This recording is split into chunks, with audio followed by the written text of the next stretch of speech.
আজকের ভিডিওতে আমি আপনাদেরকে বাচ্চাদের কিছু সুন্দর বিছানা এবং কিছু প্রোডাক্ট দেখাবো। পুরো ভিডিওটি দেখতে থাকুন। অনেকগুলো প্রোডাক্ট দেখাবো যেগুলো খুবই ভালো। এটা হচ্ছে ইলেকট্রিক দোলনা। বা আপনি যখন কাজ করবেন বাচ্চা তখন এই ইলেকট্রিক দোলনাতে রাখবেন, তখন কিন্তু এই অটোমেটিক দোল খাবে, সে কিন্তু কান্নাকাটি করবে না। এরপর যেটা আছে আরেকটা দোলনা আছে, এটা একটু মাল্টি ফাংশনাল, এটা দিয়ে অনেক কিছুই হয়। মনে করেন আপনি বাচ্চাকে রাখতে পারবেন, তারপরে বাচ্চাকে একটু মুভ করে অন্য কোথাও নিয়ে যেতে পারবেন, বসিয়ে রাখতে পারবেন।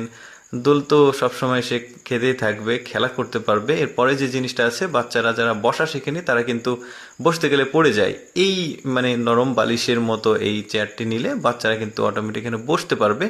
পাশাপাশি সে কিন্তু খুব কমফোর্টেবল ফিল করবে, খুব একটা রিস্ক থাকবে না, বাচ্চারা খুব ভালো স্বাচ্ছন্দ্যে এখানে থাকতে পারবে। আর আপনাদের বাসায় যাদের একটু বড় স্পেস আছে তারা কিন্তু এইটা নিতে পারেন। এটাতে ভেতরে বাচ্চা খেলাধুলা করবে, আপনার চোখের সামনে থাকবে, দূরে কোথাও একা একা চলে যাওয়ার যে ভয় সেটা থাকবে না, দুর্ঘটনা ঘটার সম্ভাবনা খুবই কম থাকবে, সে এর মধ্যে খেলাধুলা করবে। এটা একটু বেশি জায়গার প্রয়োজন হয়, তাও খুব ভালো। এরপরে যেটা হচ্ছে ওয়ার্কার আছে, এটা হচ্ছে বাচ্চারা যারা এখনো হাঁটা শেখেনি তাদের হাঁটা শেখানোর জন্য এই জিনিসটা অনেকেই কিনে থাকে। এখন এটা যেখানে সেখানে অ্যাভেলেবল আছে, আপনি খোঁজ করলে যেখানে সেখানে পেয়ে যাবেন। এটা খুব ভালো একটা জিনিস, যারা হাঁটা শিখতে চায় সেই রকম বাচ্চা 9 মাস 10 মাস 8 মাস এই ধরনের বাচ্চাদের কিনে দিতে পারেন। এরপরে যেটা রয়েছে, বাচ্চাদের এই যে গাড়িতে নিয়ে যাওয়ার সময় কিছুটা সুবিধা হবে এই ধরনের আর কি। বেল্ট যদি ব্যবহার করেন সিটের সাথে, বাচ্চারা কিন্তু নিজেরা এখানে স্বাচ্ছন্দ্যে থাকতে পারবে, রিস্ক থাকবে না আর কি।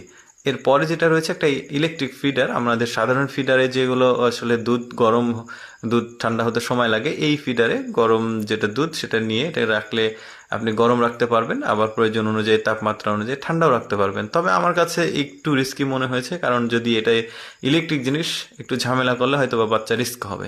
একটা সাধারণ ফিডার দেখাই। ফিডার ঠিক না, আপনি যে কোনো খাবার, এই বাচ্চা জুস, তারপরে অন্যান্য খাবারগুলো, এই যে ওষুধ, এগুলো কিন্তু অনায়াসে এটাতে খাওয়াতে পারবেন, মোটামুটি ভালোই আছে। এরপরে যেটা আছে, এর আগেও দেখিয়েছি, বাচ্চারা যারা বসা শেখেনি তাদের জন্য এই যে এটা একটু নর্মাল, এটা সম্ভবত এটা বাতাস দিয়ে রাখতে হয়, এটাও খুব কমফোর্টেবল। আপনি বাচ্চা বসা শিখেনি তাকে কিন্তু এখানে বসাতে পারবেন, সে কিন্তু কমফোর্টেবল থাকতে পারবে। এরপর আছে একটা বিছানা, বিছানাটাও খুব প্রিমিয়াম কোয়ালিটির, খুবই ভালো লেগেছে। এই ধরনের বিছানাতে আপনি যদি বাচ্চাকে রাখেন, সে কিন্তু একদম নিশ্চিন্তে ঘুমাবে, থাকবে, সেখানেই খেলবে, দেখতেও কিন্তু খুব ভালো আছে।